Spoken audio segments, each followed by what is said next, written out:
We're going to talk about forecasting first. And if I look at Moodle, and I think everyone's Moodle is the same, Dr. Lay is the one that put together a lot of this information for you, and he has a website. And if you need the link to that website, if you don't have this, it's right here, and you can come and get that later. So he's put a lot of information on his website. A lot of it's duplicate of what's on Moodle, so you can get the same thing in a few different places. Okay, what we're going to do, if my computer ever starts, we're going to talk about forecasting.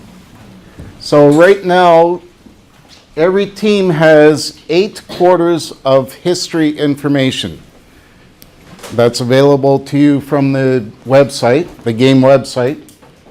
And that tells you a bunch of different information, and one of the things it tells you is the sales for each quarter.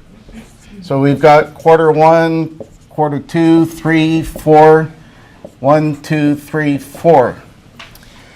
And we've got some sales history that looks maybe kind of like this.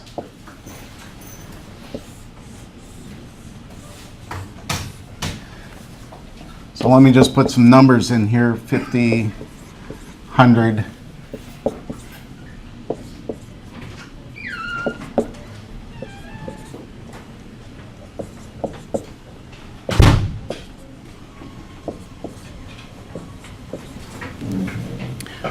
Okay, there's 3 things that we're going to consider when you're forecasting. One is the historical data, what happened in the past. We're also going to consider how much people are charging for the product that they're selling. There's 5 or 6 companies in each world, and each company sets their own price. So we're going to look at how much the price is going to affect the forecast. And we're going to look at how much your customers have the ability and the desire to purchase products. So if your price goes up, would your sales go up or down? Down, right? So let me get rid of this for a second. It's kind of in the way. What if I just look at these numbers here? This is my history, and in red is my future. What do you think my next quarter sales are going to be, just based on the history? Downward. Downward? Like what? Tell me a number. 70. I heard 70, 75, somewhere around there, right? So how did you do that? Based on the trends. The trend, so you just looked at what was going on? What if we averaged all that? Could you do that and come up with a number? You could. Maybe it's not as accurate. Maybe you just want to draw a line and say, okay, it's kind of going like that. And based on my history, it's going to be, say, around there somewhere. So that's looking only at historical information, what happened in the past. Now, what if my price goes up? So I picked this number. Let's say it's let's say it's 80, just based on the past. If the price goes up, what's going to happen to the forecast? Should go down. So maybe it should be like around here somewhere. What if my customer's ability to buy or the desire to buy goes up? Will my sales go up or go down? Up. So maybe here somewhere. So we're going to talk about how forecast is correlated to different variables. Correlation means how it's related, how it's tied to it. The forecast should be positively correlated to time. So as time goes on, it should be going in that same direction. Does that make sense? So the forecast should be correlated to time? To time, Positively. positively. Thank you. What about to price? What's my correlation? Positive or negative? As the price goes up, sales go down. So it's negatively correlated. And what we're going to use in the game, because we need a measure for our customers' desire and ability to buy, we need a measure. Does anyone know of a measure we might use? Return on investment? No. Refresh. Regression? Well, we're going to use regression, but not yet. So we're going to use gross domestic product, GDP. And is that positive or negative correlated? Positive. So these concepts become really important when we get into the Excel spreadsheet that I'm going to show you right away. We need to, when we're doing our forecast, make sure our forecast is positively correlated to time, positively correlated to GDP, and negatively correlated to price. Because if we put our price up, we won't expect sales to go up, right? We expect them to go down. So that's what we're going to do in forecasting tonight. It's pretty simple, pretty straightforward. It gets a little more complicated. Let me pull my screen back down. We're going to come back to those concepts pretty soon. I need to tell you about some other stuff. First of all, I'm going to show you a Excel spreadsheet that you're going to download and you're going to use it. And everyone's going to be familiar with it before you go home tonight. So it might be a long night for all of us. This just tells a little bit about the spreadsheet. That's Dr. Eli's website, which is also on Moodle. The whole purpose to what we're doing tonight is you guys need to make a game decision on Monday, right? Monday, 1 o'clock is your first decision. Thursday. Moodle says Thursday, September 6th. For the first decision? 1 p.m. Ooh, we need to double check that. I thought it was Monday. Monday's a holiday. Oh, Monday's a holiday. Yeah, okay. Makes sense. Okay, so you got a couple extra days. I told the other class Monday. They didn't say a thing. They're all going to be here going, where is everybody? Okay, Thursday. So I think this is the old version of the interface, but the new interface looks basically the same. I think it's not yellow anymore, it's just white.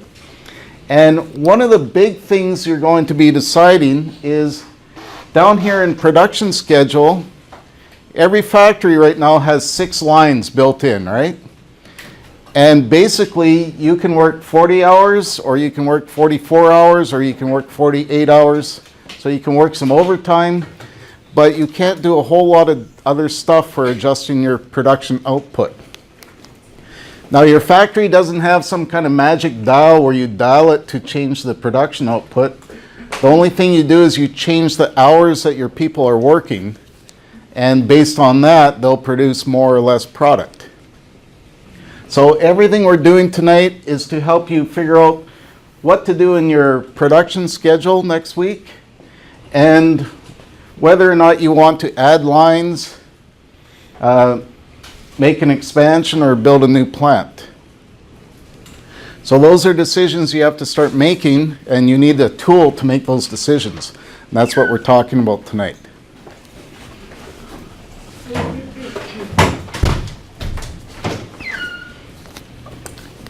Okay, there's some reports that you can get from the player's website, and these are going to be important for you for entering the information on the spreadsheet. So it's reports J, D, and F that you need to be concerned about for this. Now, a bit of caution, The game manual has sample reports of these reports. That's not the information you want to use. So the manual is just examples. The information is close, but it's not right. You have to use the information that you get from the website for your team. Yeah. Will we only have access to that once we pay the license fee, Professor? I think there's a grace period of a couple weeks. Okay. So all the teams should have been able to log in with their password, and you get a couple weeks to buy your license. And if you don't buy your license, it's going to kick you out. So make sure you get your license set up pretty soon. There's seasonal factors that come into play, and it's actually built into the spreadsheet, so we don't need to worry about that too much right now. Okay, what we're doing is we're going to use a statistical calculation called regression to calculate our forecasts. And we're going to use 3 variables to work as our predictors. So we want to calculate sales, seasonally adjusted sales. That's these numbers. Those are our sales. And we want to come up with that forecast. We're going to incorporate real GDP. That's our customers' desire and ability to buy things. We're going to incorporate the average price. And of course, we're going to build time in it, or the history of our information. When we build the forecast, you're going to try 4 different models. These are statistical models, not the models that you're selling in the game. But you're going to test 4 statistical models. It looks a little bit complicated, but when I show you how to do it in Excel, it's actually quite straightforward. But a little bit of theory on it. The 4 models we're going to test are, we're going to combine real GDP and average price. We're going to look at only time, like we did at the very beginning to come up with this number, this 80. We're going to look at time plus real GDP, and we're going to look at all 3, time, GDP, and average price. So we're going to test a few different ways of doing the forecast, and whichever forecast gives us the best results, that's what we're going to use. Hopefully that's most accurate. So the spreadsheet, I'm going to get into it right away. It has a companion PDF instruction that goes with it. If you look on Moodle or on Dr. Lay's website, there's 2 things that we need to be interested in. One is this Excel spreadsheet for forecasting, and the second is, it's called Forecasting Lecture. That's the instructions for how to use that spreadsheet. Okay, the spreadsheet is intimidating at first, but it's fairly straightforward, but there's a couple of cautions about it. One is there's a couple of small details that you need to make sure you update every decision, or it's going to mess up your results, and I'll tell you that soon. And the other is, it's possible to corrupt this spreadsheet and mess up the formulas that are built into it. So you have to be careful when you're using it. And I suggest you make a copy each time, so you're starting with a fresh copy. And that also helps you to go back a couple weeks and see what you did in the past. And maybe you made more accurate decisions in the past, and now your decisions are not as accurate. You want to go back and see what you're doing and compare so you can improve your results. So make lots of copies of this, and if it gets corrupted, start with a fresh version and build it from scratch. Okay, it's got several tabs along the bottom, and the first one is historical data. What you have to do, and you only have to do it one time, you have to get the reports from the game website, and you're responsible for everything that's in yellow. If it's not in yellow, it's not an entry point for you. So you have to go and enter your GDP, your consumer price index, and your prices that products have been selling for to give the spreadsheet some historical information. So what you're doing is you're telling the spreadsheet what these numbers actually were for your team. It has numbers in it already that are pretty close, but they're not right. They're just sample numbers. So you have to make sure you update that. Don't do it from the manual. Do it from the reports that you get from the game website. Then you have accurate information. Good so far? Yeah. Just to make sure the numbers that we're getting, that's the when it runs the first 2 years for us, correct? Yeah. So the system already ran 2 years, and you have 2 years of data.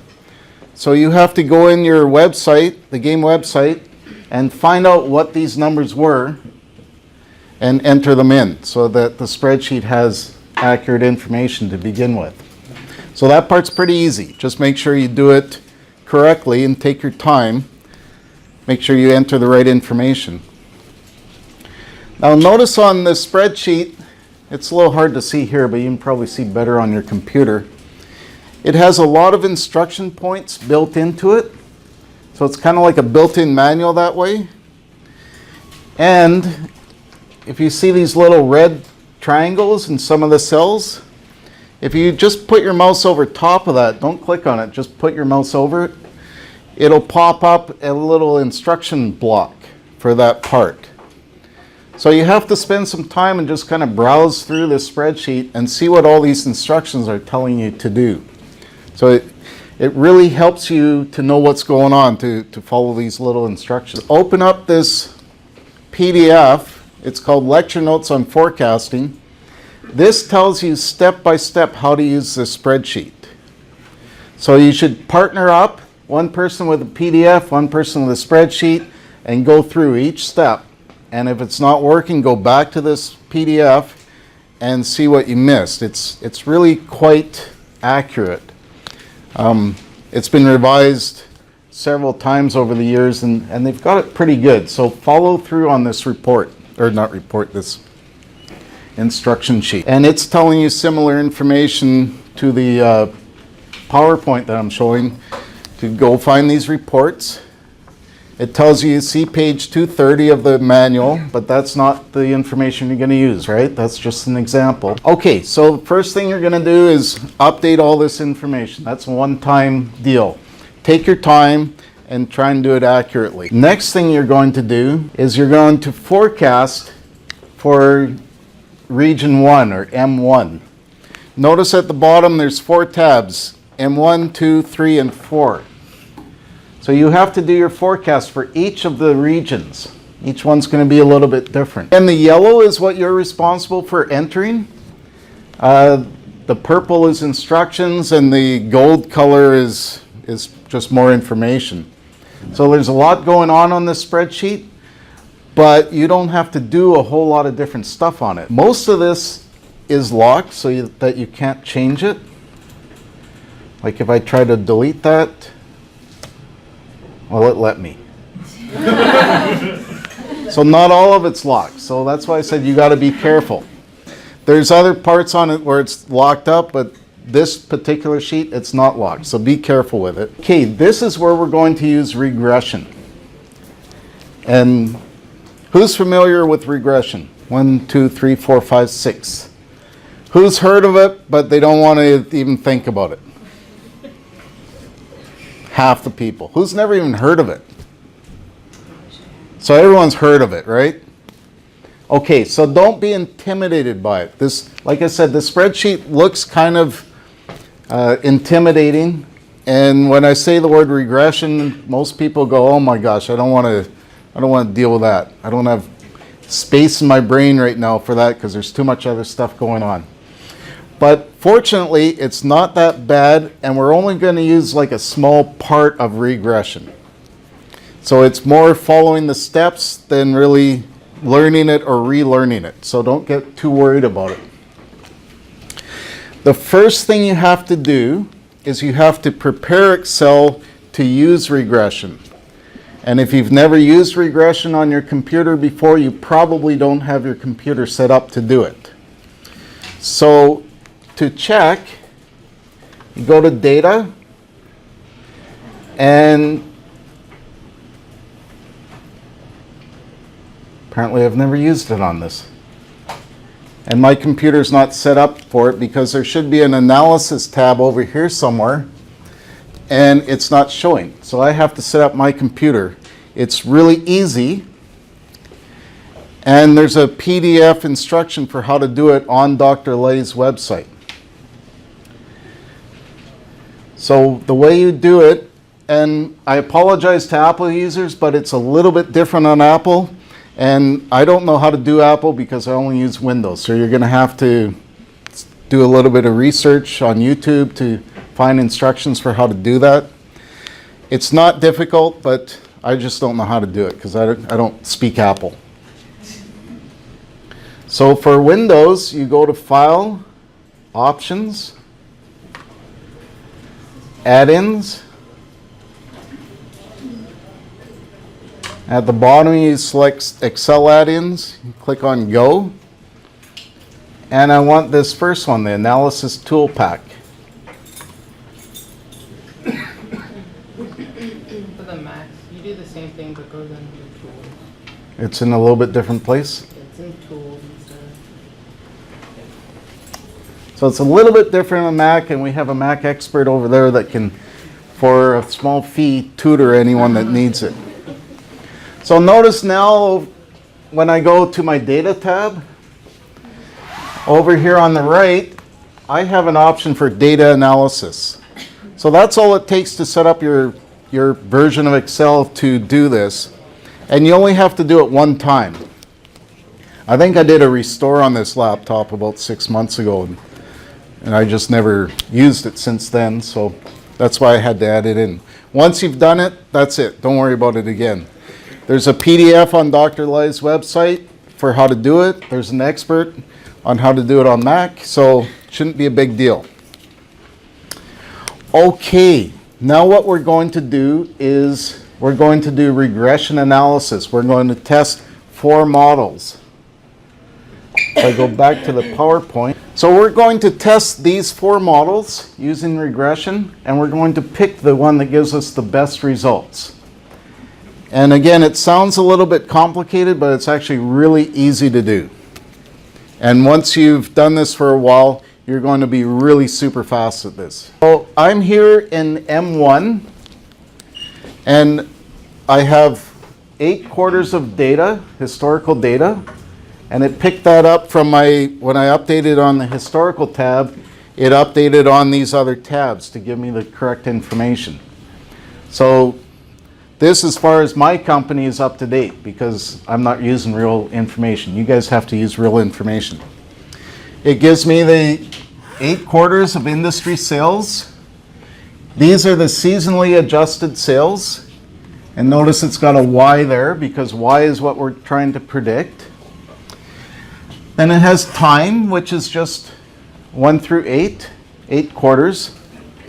It has real GDP and it has average price.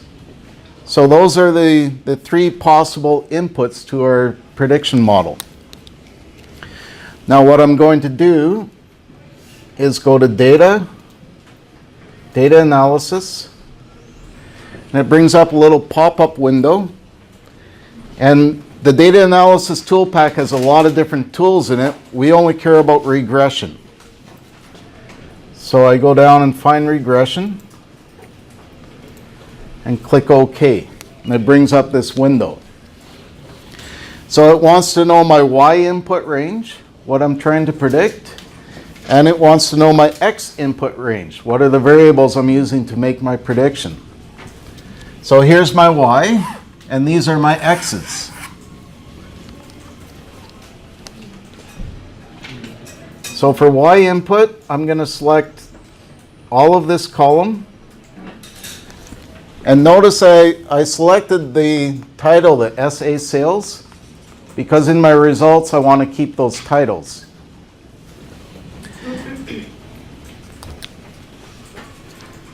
And now I'm going to select some inputs, some X inputs. So I'm going to take, this is kind of in my way. I'm going to take all 3 of them the first time.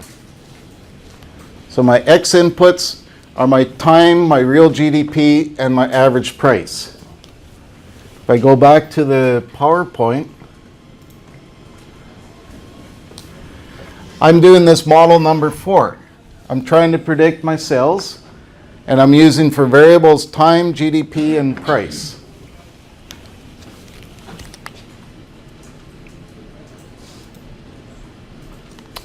So here's where there's a couple details that can trip you up. Because I want my titles here, I have to tell Excel that I'm using labels. So I have to click on that box. If I don't, it's going to try to use the text in the calculation. It's going to not give proper results. So I have to click that. And generally, you have to update this each time you open Excel. You have to retell it what's going on. So make sure each time that you remember to do that. Then I need to tell Excel where to give me the output. Excel does the regression calculation in the background, and then it gives you the results. So for my output range, I want that to go right here where it says summary output.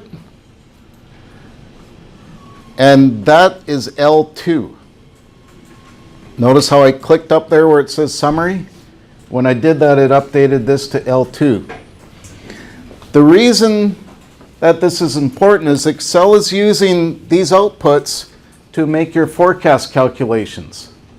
So it does a calculation, it puts the numbers into the spreadsheet, and then Excel goes and reads those numbers and makes other calculations.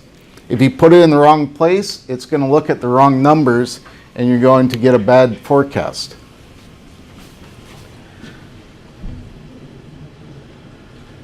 So it says it's going to overwrite, gives me a warning, and that's because it's going to replace all this information here when I click OK. So watch what it does. So it ran regression, and it gave me the output where it's all grayed in here. Now the thing about this output is this is just raw data. There's no formulas built in here. So if I click on one of these, notice it's 11.48, whatever that number is. It's just a number.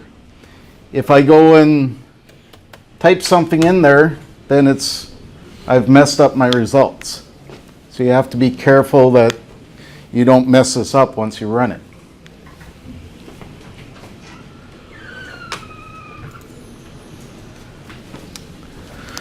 Okay, now I need to decide if I have a valid forecast model and if it's a good model.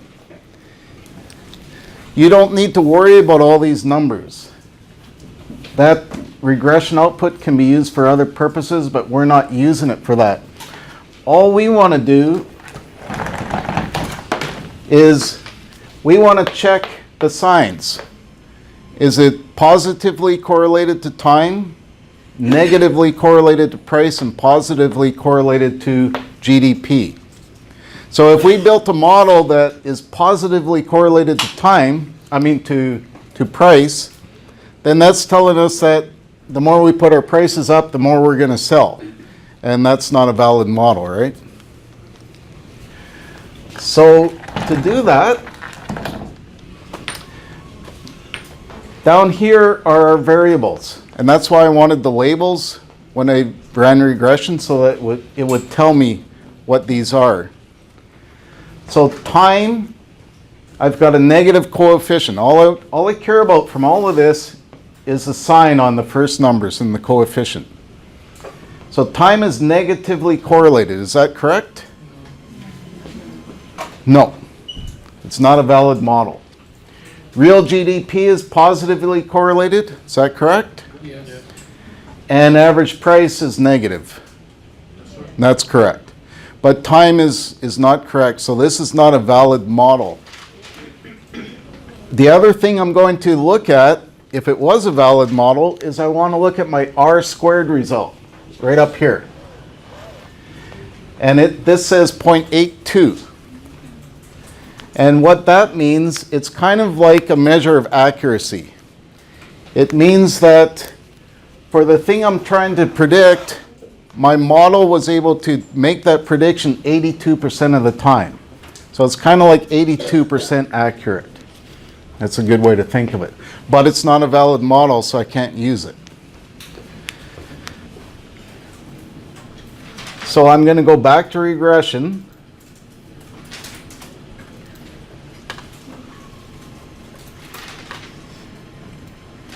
And I'm just going to do time this time. I don't have to update where my output is. It kept that for me. It knows that I want labels. So all I had to do was change my X, and I can run it again. This is why you're going to get really good at this, because you're going to run this thing over and over and over.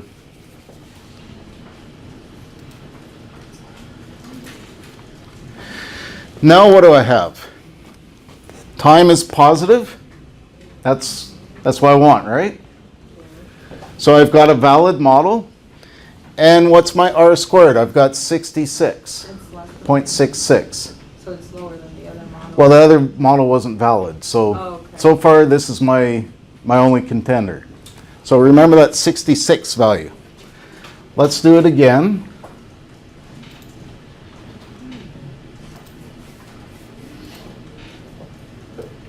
This time I'll do time and GDP together. What did I get? So those are both positive.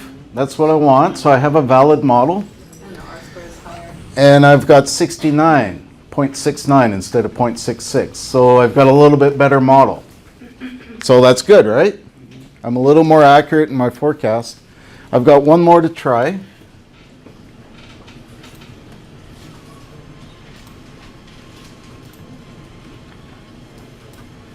This time, let me go back to the PowerPoint. So we did this. It was not a valid model. We did time only. It was valid, gave us 0.66. We did time and GDP, gave us 0.69. Now I'm going to try this model 1, just GDP and price.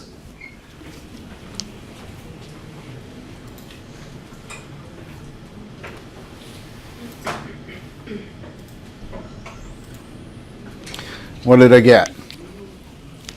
Price is negative. Is that what I want? Yes. GDP is positive. So I've got a valid model. My R squared is 0.82. What was the last one? 0.69. So this is the best model. So it's kind of like saying that it's 82% accurate. It's not really, but that's an easy way to think of it.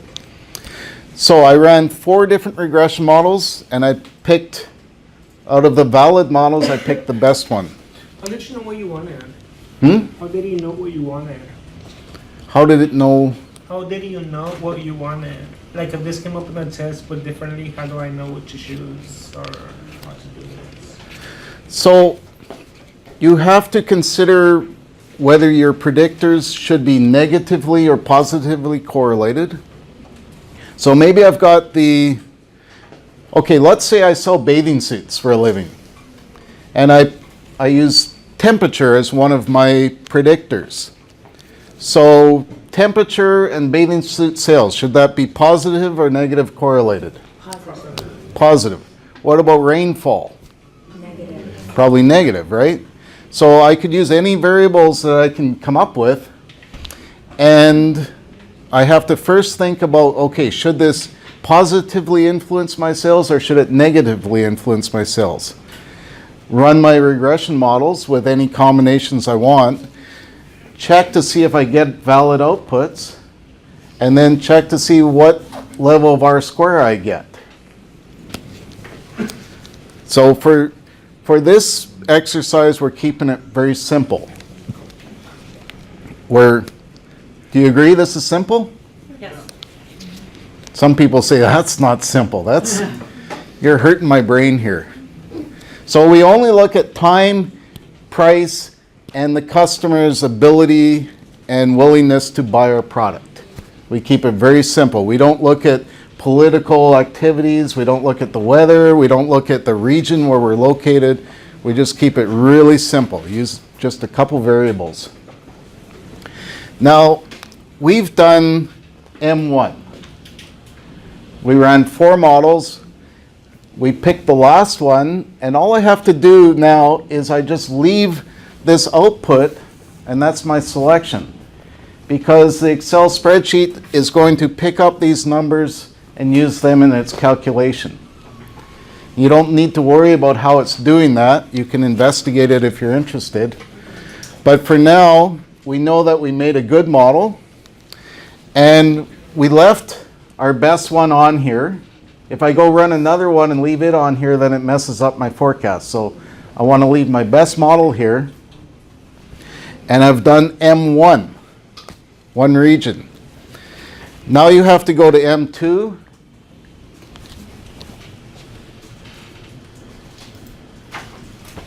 And guess what? It looks just the same. The numbers are going to be different,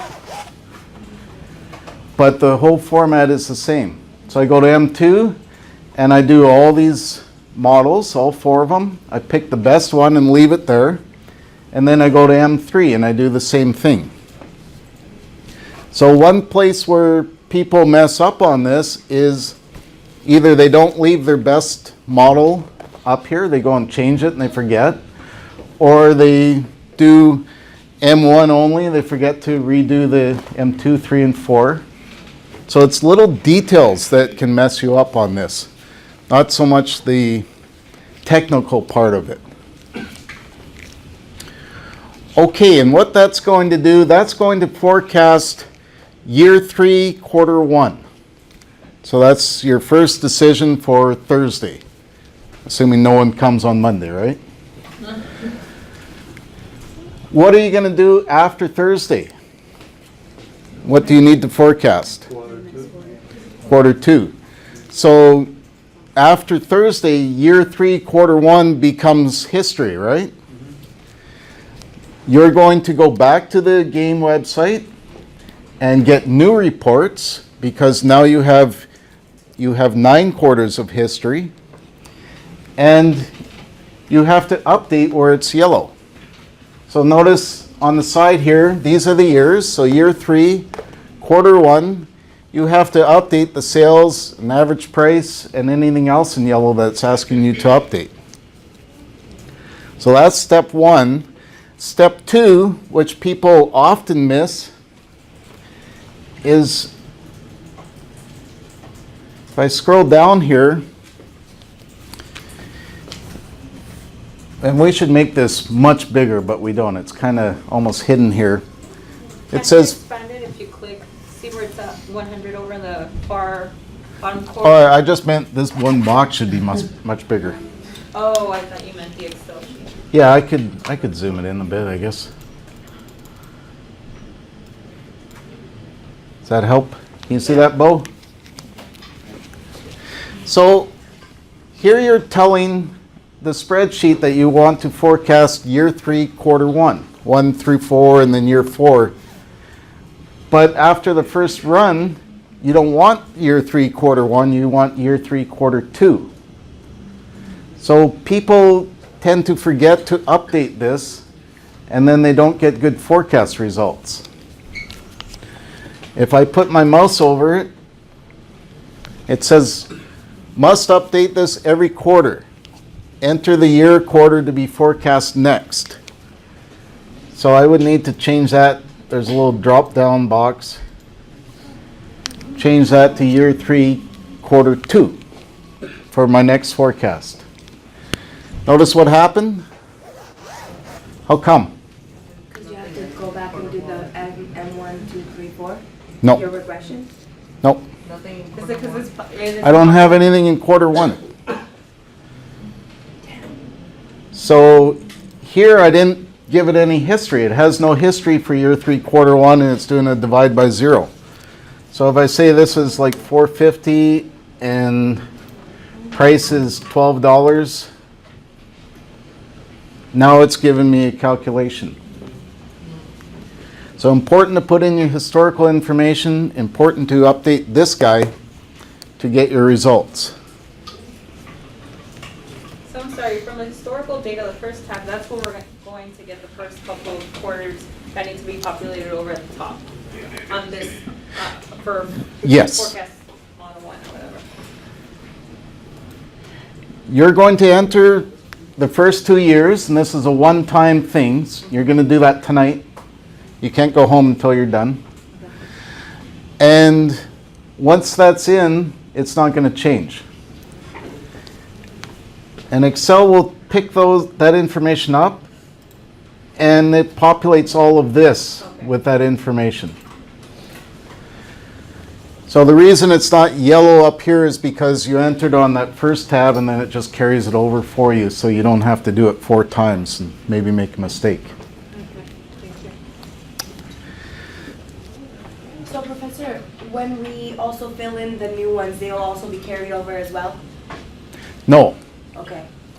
So after next Thursday, you get your game results. You go to M1, fill in the yellow for your 3/4 one. Go to M2, fill in the yellow. Got it. I have a question. Mhm. What's the game website you're talking about? The game website where you sign on to get with your password to get into the game. I wasn't here last week, that's why. Oh, are you on a team? No, Are you registered in the class? yeah. I'm the guy that told you about my mom. Okay, so you're my class? Yeah. Okay, so when we take a break, come and see me and we'll get you fixed up. Okay, we've got a couple other things in yellow down near the bottom. Yeah. Quick sense, when they update with the new quarters data, do they have to rerun the regression or? Yeah. Let me do that we'll pretend it's next week after Thursday. So I'm going to put in my results. Let's say we got 450 and GDP is 102 and average price is $11. Now I've got 9 quarters of history. Now I need to run all 4 of those models again. And just because that one model worked with the first 8 quarters, that doesn't mean that's going to be the best or even a valid model when I put 9 quarters in. So each time you run this, you have to run all of the models again. The difference is when I go to regression,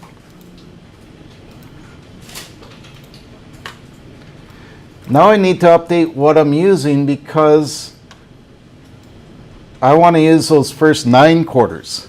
I've got 9 quarters of information to use now. So my Y is sales, and I did the wrong thing, didn't I? Yeah. That's not my Y. My Y is here. Here's my Y. And then I'll put my X all the way down to there. Run it and see what we get. Time's positive, GDP's positive, and price is positive. So this is beautiful world, right? The more we put the price up, the more sales are going to go up, the more money we make, and we're going to all retire when we're 30 years old. And look at that, it's almost 80% accurate. It's great. Yeah. Life is good. But it's not a valid model. So each time you got to select the data you're using, and it's going to get longer and longer, and run all 4 models and pick the right model. If you don't pick the right model, Excel doesn't know. It's going to make a forecast based on these results, and it's going to give you a forecast. So it's up to you to make sure you have valid information going in there. Other things you have to enter here because they're yellow. We don't care about this, right, because it's not yellow, so we can ignore that for now. You can go back and research what's going on with that, but for now, let's not worry about it. But we've got some yellow here. So here it says, enter last quarter unit sales and expected market share gain or loss. So last quarter unit sales, company sales in market area, last quarter. So you have to tell Excel what your company did in M1 in the last quarter. And that's a manual update that you have to make here. Again, if you don't make it, it's going to use this number. And if this number's wrong, your forecast is not going to be very accurate. So make sure you update what your sales were in that last quarter. The other thing we have here is expected gain or loss in market share. And for some reason, it defaults at 1 right now. What do you think your expected gain or loss in market share is going to be for the first time you run the game? Well, it's market share, right? Yeah. So there's either 5 or 6 companies in the world. So if your market share goes up, that means that their market share has to go down. Do you think they're going to go down and yours is going to go up? Or do you think maybe it's going to be about the same? About the same.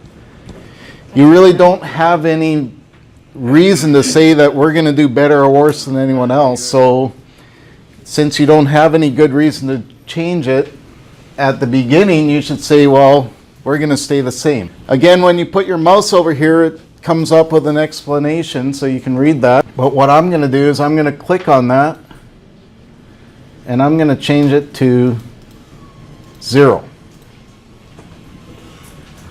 So I'm going to say I don't want to gain any market share. I don't want to lose any market share. I want to base my forecast saying that my market share will stay the same for the next quarter. Once you get some more information, some more results, you'll see if your team is doing better or worse than other teams, and you'll be able to predict that we're probably going to gain a little bit or maybe we're going to lose a little bit. You'll get a feel for what direction you're going to go, and you can adjust that. But for the beginning, put that down at 0 is probably the safest way to go. And you said that doesn't have to get populated until after Thursday, right? This isn't populated until after Thursday, you said?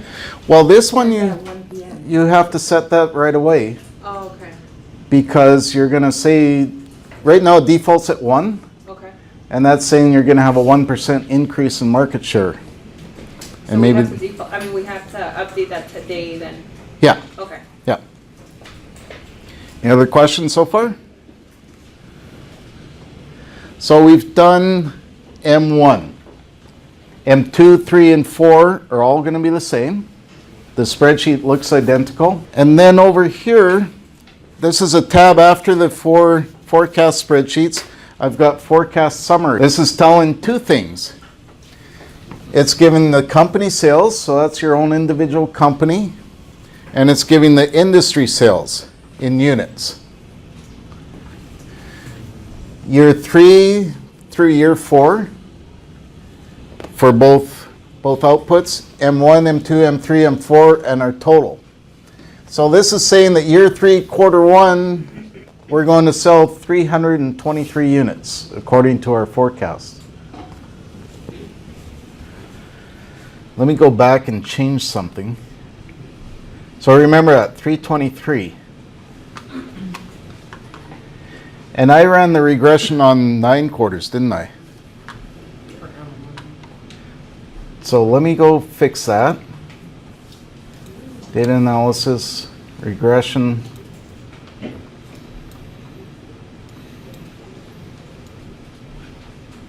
I only want to go to there. And I'm going to use that invalid model.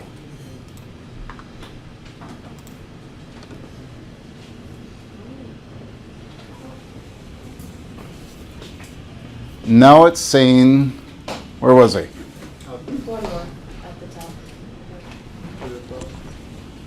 So I used the invalid model, and now it's saying I'm going to produce 305. That's 305,000. So I'm 20,000 units off on my forecast. So 20,000 units, $10 each, that's $200,000 in lost sales because I'm going to run out of product because I made that tiny little mistake on my regression analysis. It doesn't give me an error. Everything looks good, right? I didn't get any errors popping up going, hey, wait a minute, you picked the wrong model. It doesn't tell you if you're making a mistake. You have to watch what you're doing. And if you do make a mistake and you underproduce, that means you lose sales. If you lose sales, your customers get unhappy. They look to a different provider, which there's 4 or 5 other good providers in the area. So your customers start going away. If your customers go away and you lose sales, what do your investors think? You're responsible. They think, yeah, you don't know how to manage your company, so your stock value starts going down. So a lot of impacts from one little mistake can happen. So you got to be real careful with this. It's the attention to detail on it. Okay, so I've got this output result, and let's not worry about my little mistake for now. It's telling me the next 8 quarters for both the whole world and for my company. Now at this point, I can get out my calculator and I can see what the total forecast is and what the market share is, and I can figure out, okay, am I really at 20%, or maybe I should be at 25%? Is this giving me a reasonable number, or is this a kind of a crazy number? If this is 1400 and this is 200, you'd probably go, wait a minute, that's like, what percent is 200 of 1400?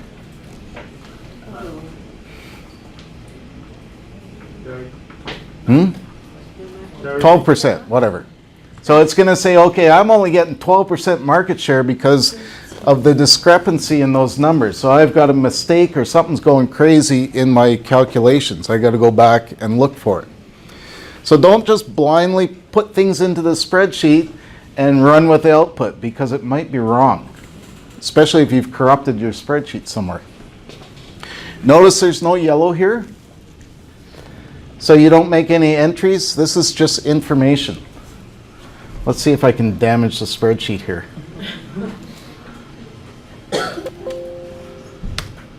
No, it's not going to let me.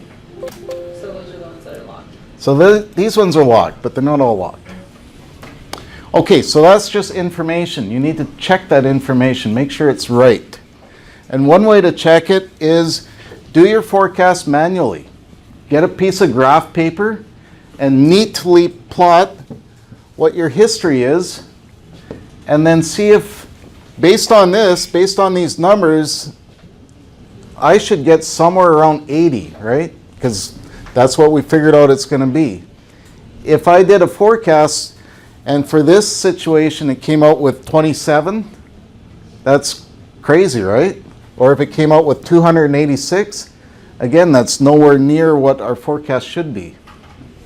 So do your forecast manually as a check on what this thing is telling. Okay, we're 7 o'clock. The next thing we're going to talk about is production planning. So that's it for forecasting.